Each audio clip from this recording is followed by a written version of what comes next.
So there's a lot of discussion in the last year, and it seems the pace seems to be quickening about the availability and the processing and the application of rare earths, right? You got a lot of that coming out of China. You have some in North America, some in other regions of the world.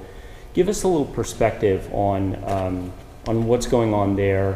What are the most cost-effective materials that are being used in advanced applications today? I think we're taking commodity materials like a copper or aluminum, even nickel, and you add these rare earth, like a beryllium, you add to it to make it that much better.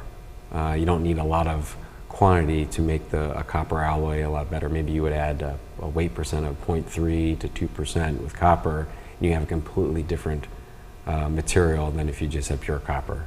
And they're night and day different in their material characteristics and the properties that they can produce and what inventor can do with that material and take it to the next level in their applications.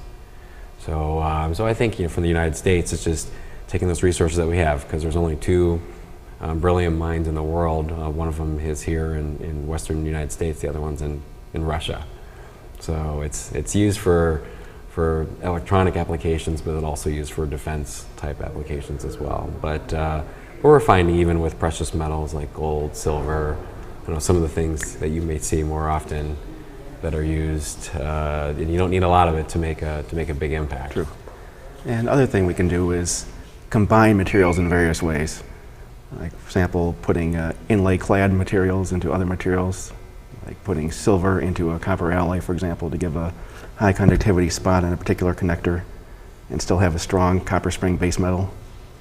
Yeah. That's a good point, like a component where it might be made out of copper, which is a cheaper metal, but there's only a very small part of that material has a contact point that's actually required. There is where you put a lot of the value in it. Whether it's a gold plated or a silver plating, that particular part of the component is where the integrity is most important, but the rest of the component that supports that can be a little bit cheaper. So I think people have been, as prices have escalated with these precious metals, that they've found really ingenious ways to just get to the point where that contact is and make it as good as possible.